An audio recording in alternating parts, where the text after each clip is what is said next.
Welcome back. It is 1483, and this year is war. In the last time, both Lavinia and Mortimer got engaged. Thomas something is going on with my neighborhood stories because his girlfriend got sort of married, but we're gonna fix that. And Dante broke up another marriage and got another person pregnant. So excited about that. Also, another one of Bob's marriages. So poor Bob. Anyway, let's roll really quickly. So Agnes Dubeck, that is one of Dante's illegitimate children. Or no, it's Nina's illegitimate child that she handed over. Can't get a 9 or a 19. Yeah, Dante didn't want the kid because he didn't want more kids. Odelgard Goth. Oh my gosh, Odelgard. More of Tiffany's kids. Can't get a 7. Tiffany's 2 children. Okay. And then Randolph is becoming an adult part 2. Has to get a 10 or higher. He did. Okay. And then Iggy and Olivia are going to get married this year. We have some pregnant Sims, including Madalena, who married Malcolm. I forgot to mention that. And let's roll for the war. So let's talk. Well, okay. Before we roll for the war, let me introduce you to a new family. So this is our new family. So I was kind of confused as to who made this family because the family was uploaded twice, but one of them had an extra sim. So maybe it was a collaboration between these two people. I don't know. But Hawk316 and Tijor made the Carlisle family. So it just said in both of them for Dante and Nina. So I'm assuming we're going to break up this couple, but I decided to figure out what their backstory would be. So after John's first wife died, this is John, he quickly found a young bride to replace her. Much to his son Andrew's disappointment, will John be able to hang on to his trophy wife? We'll see. And will his relationship with his son recover? So that's the backstory I added for them. They didn't have one, so that's what we're saying. This is his kid from his first marriage. This is his new wife. She is pregnant. So we'll see where that goes. So war. One of the most important battles in English Welsh history took place at Bosworth during the 15th century War of the Roses, as the battle swayed first one way and then the other.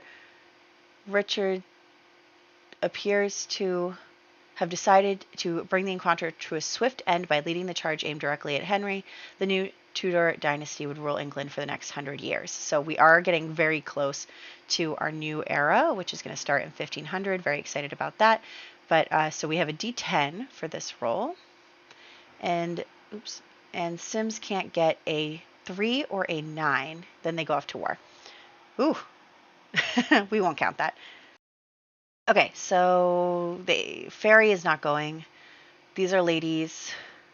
Okay, so we have Malcolm Payne, who just got married in the last one. Is he going to war? He is not. Then we have Mortimer Goth, who's getting pretty up there. But, oh, he is. He is going to war. Okay, so let's go to events. Mortimer Goth. Then we have the Roomy household. So we have Dawn and Gavin. Dawn. Gavin. Then we have the land grabs. So we have Randolph, and Malcolm. Randolph. Second Randolph is going. So, oh my gosh, and I wanted him to get married soon. Okay, but it's okay because there's not a huge chance of dying here. Also, where is Okay, we'll roll for Mitchell. Well, Mitchell is in Italy. It doesn't matter. We won't roll for him. Okay, so let's head back to Windenburg. Okay, so let's start over here with the Pancakes family. We have both Bob and Iggy. Come on, Iggy's supposed to get married this year, so oops. Bob, Iggy. Okay. And then we have in the DeMarle family, we have Imbert and Casson. So let's roll for them. We have a lot of Sims to roll for. Okay. This is not the Hayes household. That didn't happen. It didn't exist. In the Fletcher household, we have Andrew Adam, and Aaron. This dice seems to roll much quicker for some reason. In the Dakra family, we just have the Earl. And in the Marin family, we have the two Pedros. Pedro 1, Pedro 2. Oh, Pedro number 2.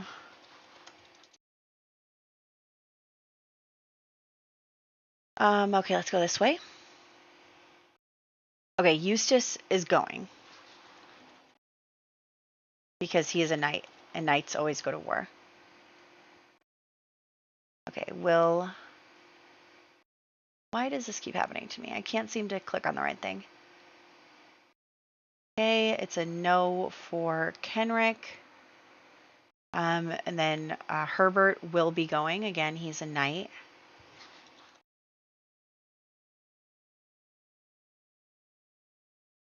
Herbert. And then in our new family, we do have both John and Andrew.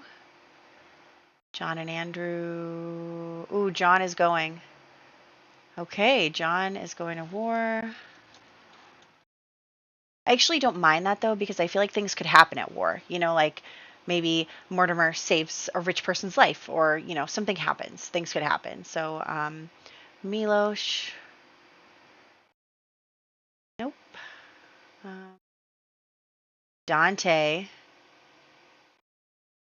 Nope. Eric. I mean, technically Eric is a knight, but he's like not, you know, like he's a duke. And then we have our family. So, okay, here we go. Thomas the 4th. Thomas the 5th. And then okay, so neither of them are going, but Mortimer is going because he wants to become, you know, like a really important person. He wants to win a lot of stuff and become like higher of status by participating in the war. So that is everyone. Oh my gosh, there's so many Sims. So I will move them all into a war household and we will hop into the game. Let's do it. Alrighty, so here we are in the house without Mortimer. I miss him already.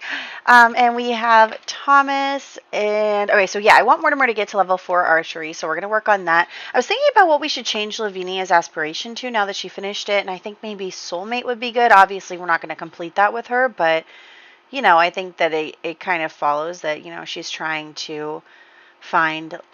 you know, her soulmate, and she hopefully has tried to find it.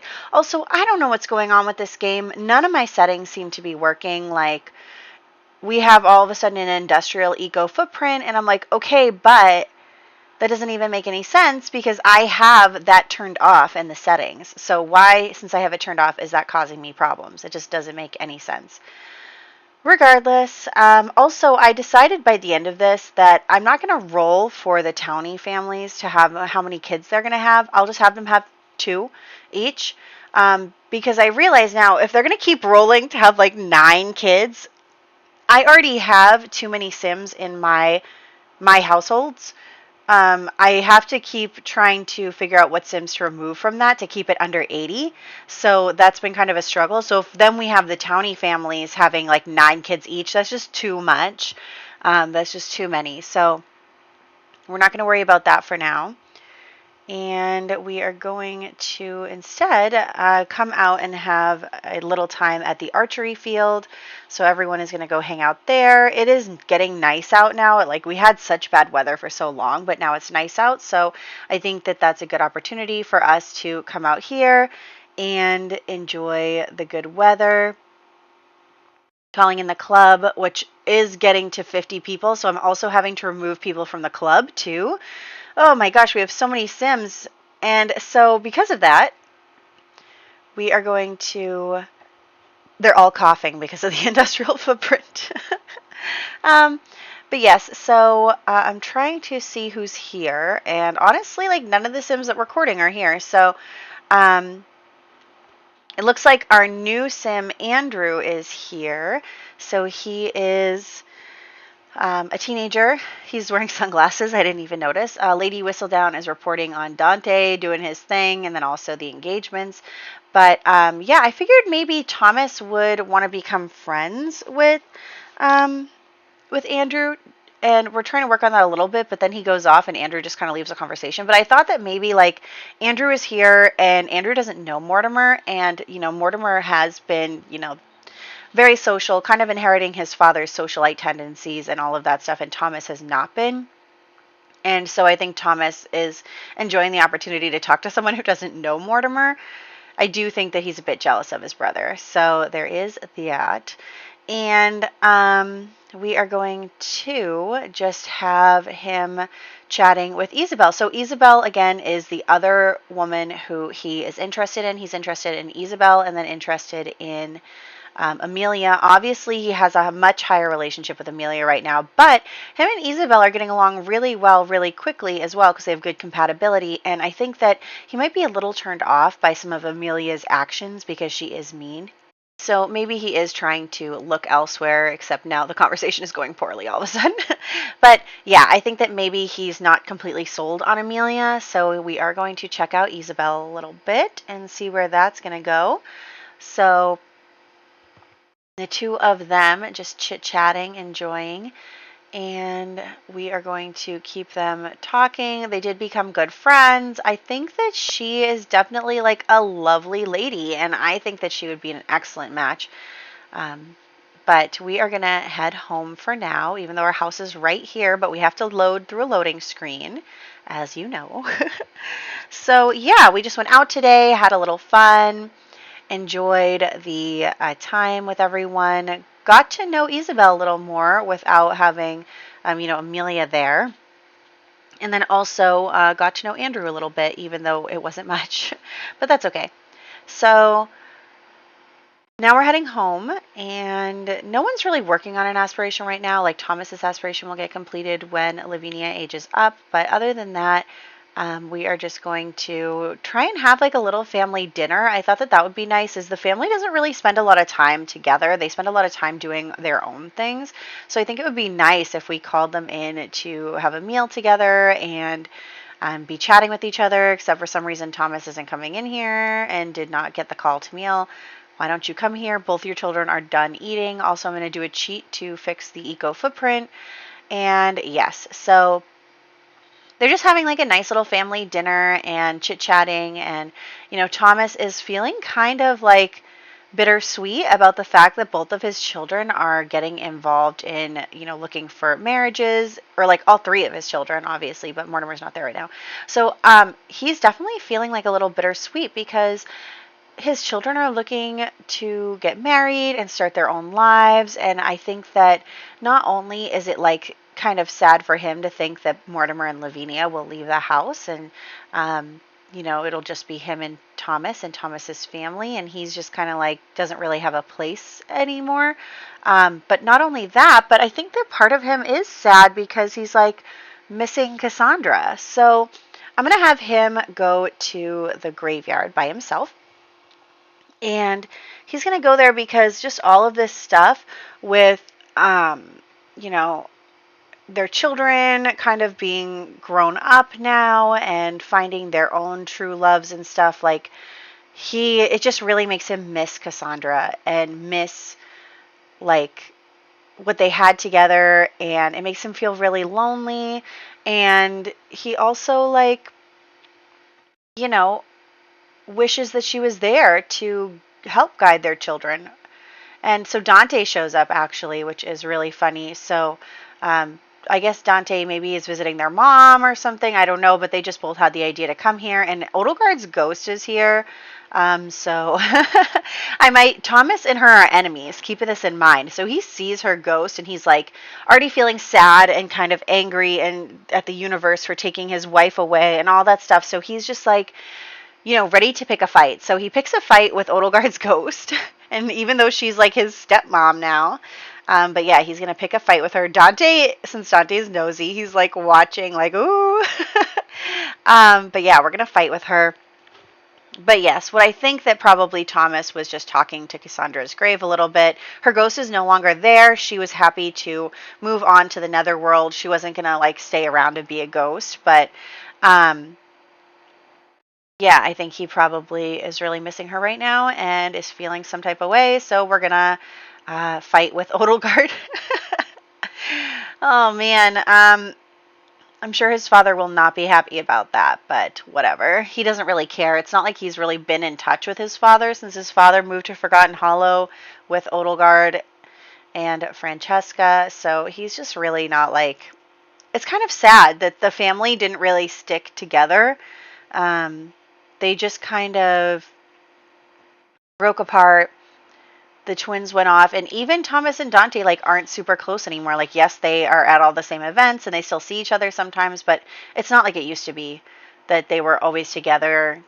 And you know, they both had their own families and they both had their own stuff. And now that all of that is kind of going away and Thomas is going to be empty nesting soon, it's just kind of tough. So anyway, we are going to just continue on the next day. And I'm thinking, so Lavinia wants to ask her crush out on a date. And I'm going to be honest, with the little tiny picture, I did not notice the difference between Iggy and Adam in the picture. Like, she actually wants to ask Iggy out on a date and become Iggy's friend again. And I'm like, oh, I didn't know that. But she does want to be romantic. So let's talk to Adam. Maybe asking Adam out on a date will satisfy the ask your crush out on a date thing. It doesn't, but that's what I was thinking. So they are going to have a little date. They're just dancing together. She's very happy about Adam and his attention and all of that stuff. And so Thomas is going to come here and be their chaperone. And see, she has a crush on Adam. Didn't she already have a crush on Adam? I thought that she already did. But anyway, so she has a crush on Adam. And she is very much like, you know, they're engaged, obviously. And so they're having like this little date and they still have a chaperone even though they're engaged. And so they're just going to chat with each other. Thomas is watching them like a hawk, wants to talk to his daughter a little bit. And actually, it looks like Adam, since he's evil, has maybe stepped in it a little bit, maybe said something he shouldn't have. So that's kind of awkward. And he was a little mean to her. And so Thomas is just kind of like side-eyeing him like, yeah, like, see, he's yelling at her.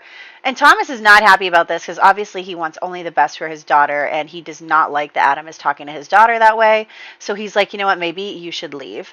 So he has Adam leave, and then he's talking to Lavinia, and he's like, look, are you sure you want to marry him? It's not going to be a big deal if you want to break off the engagement. Like, and she's like, no, I love him, blah, blah, blah. And she does, and she's definitely like in the fog. She's ignoring the red flags and all of that. She just is in love with him.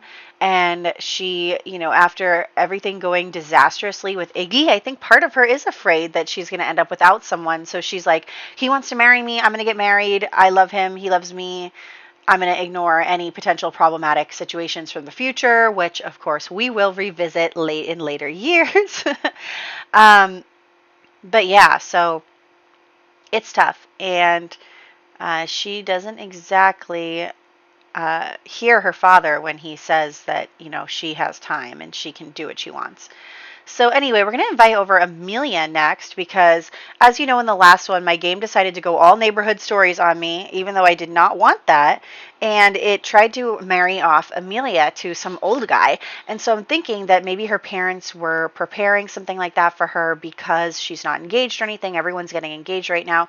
And so she's going to come over and she's going to talk to Thomas because, you know, Thomas also was starting to look elsewhere. Like, he was starting to think maybe Isabel would be a better choice. And Amelia knows that if she wants to, you know, avoid this arranged marriage that her parents are setting up, that she needs to get a proposal now. So she comes over and she's talking to Thomas and she's like, Thomas, you know, I know we love each other, blah, blah, blah. And Thomas is like, yeah, of course we do. And he does love her. Like, look how high their romance bar is and stuff. But that doesn't mean that he's thinking that she would be the perfect wife. And so, anyway, she's going to start telling him about her parents' plan for her, that they want to marry her off to some old man. And she's like, Thomas, if you love me, if you really want to do this, like, I need a proposal now. And so even though he was thinking about maybe switching to Isabel, okay, she said no. Maybe she says you need to talk to my father first, but then she proposes to him, so I don't know. Anyway, they're engaged. They are now engaged. So even though he was thinking that he might not marry her, then he was like, well, she wants a proposal right now. She's willing to marry me. She seems like a good person. Like occasionally she's a little mean, but you know, what's she gonna do? So he decides to propose to her, and he's going to have to go talk to her father at some point, but they are going to get married. So he proposed and all of that stuff. So that's what's going on there. And then we have him coming over to tell his father and his sister that he proposed to Amelia, and his father's like, oh, okay. Thanks for letting me know before you did that. And, you know, he tells his father, like, oh, her parents are trying to marry her off, and I want to save her from that. And his dad's like, okay, I can't control these children. They're all doing crazy things. So, you know, it's probably for the best that Mortimer has gone off to war and cannot be also doing crazy things here.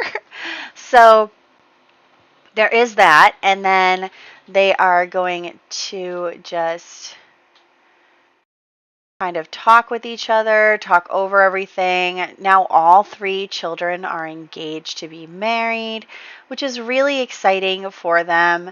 And, you know, it's really exciting for us because they have grown up so much in the last few years. It is just wild. Like, it feels like it's also been a long time, but like not a long time at the same time. Like, it feels like we haven't been with Cassandra forever. And it's just wild to me. So yeah, the kids are doing their thing. And then the next day there is going to be a ball. So everyone's going to go attend.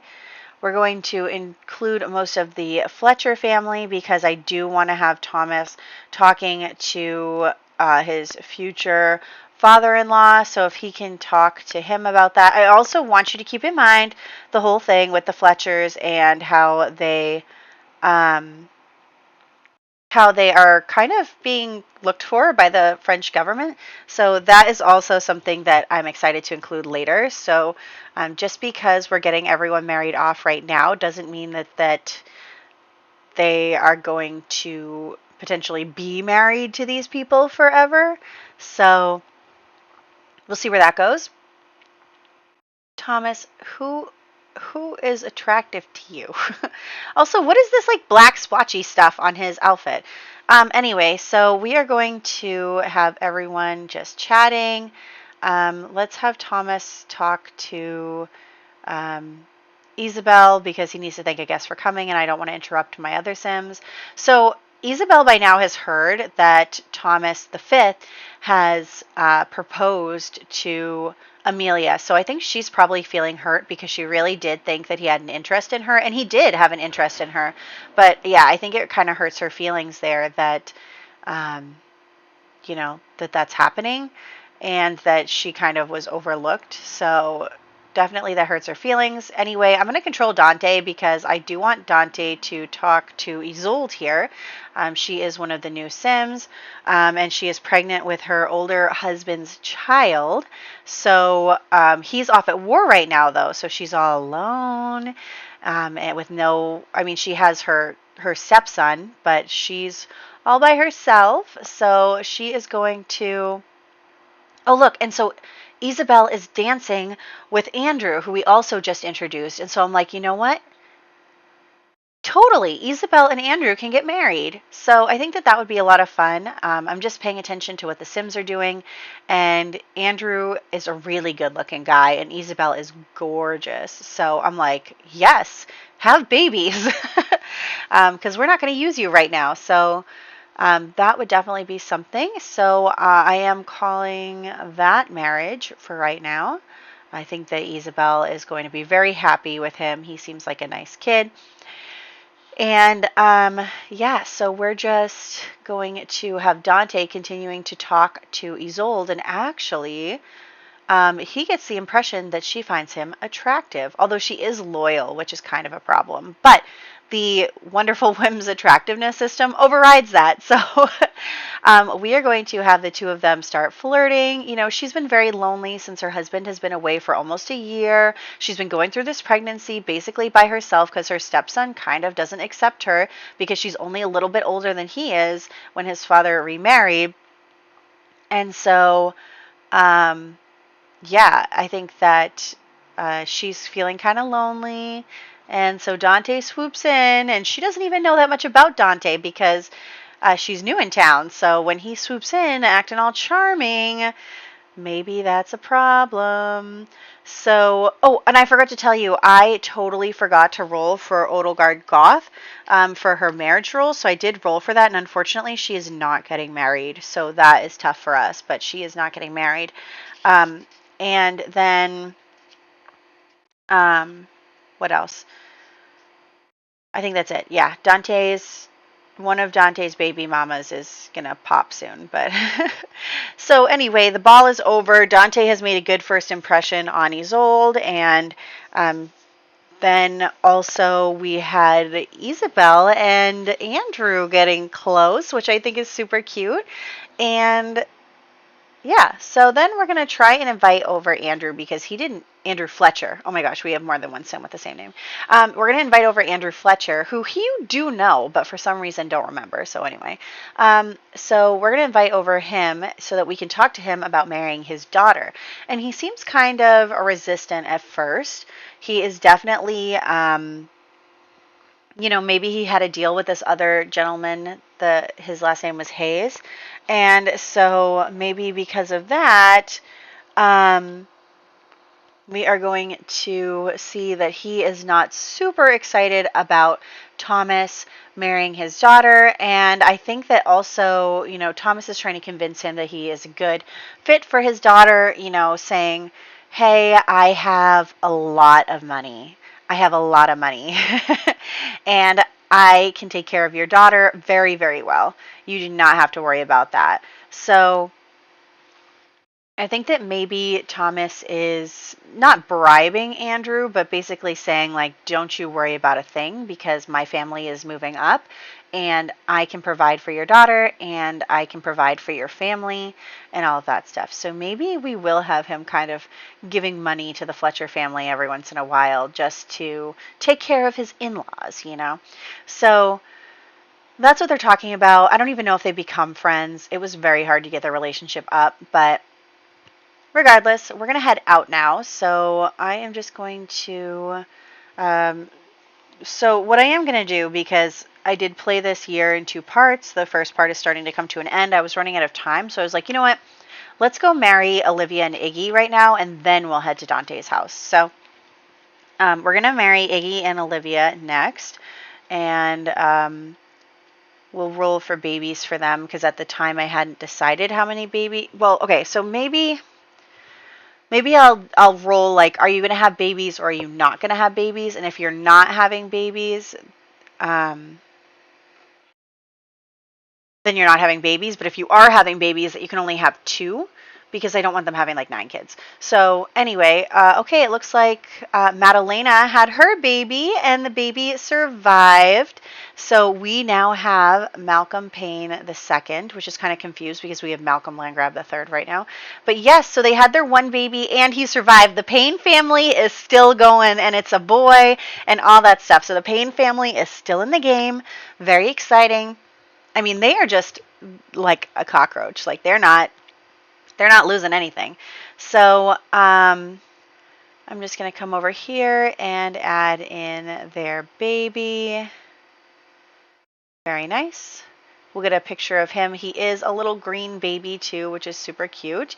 So we're just going to marry them off before we head out again. And they're loving it. So they actually rolled, though, to not have any children, which is really disappointing, but that's just the way it is, I guess. So Iggy and Olivia are not having any babies, which is really sad, but you know, they're doing their thing. So we're gonna move on. And we are going to go over and see Dante. And with Dante, we are going to then go and see Isolde. So Isolde is going to be the lady for us. And, oh, I forgot to get a new picture of Iggy, so I got to write that down. Hold on.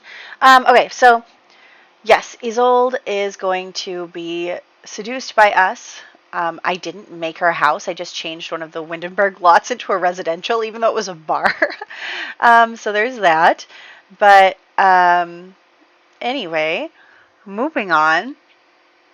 We are going to just finish seducing her and convince her that her husband, who has not been there for her, like they got married and he went off to war and she was pregnant and she was all alone and she's feeling some type of way, and he basically convinces her that she doesn't need him, blah, blah, blah. Of course, his son is right there, like, figures that my father's trophy wife would be cheating on him. So he is definitely going to tell his father that she's cheating, and that marriage is going to fall apart. So Dante only has to break up one more marriage, you guys. It's so exciting. I know that that's terrible, but I'm excited. So there's that. And then we are going to just take a look over here at Madalena and the baby. The baby is green. So the baby is, half fairy, and we're going to have to figure out what they're going to do about that, because obviously they don't want people to see their green baby. But anyway, we are going to age this baby up, get a picture, and we'll call it good there. So I hope you guys enjoyed this part. It was a lot of fun. I am missing Mortimer, though. I'm glad he'll be coming back in the next one.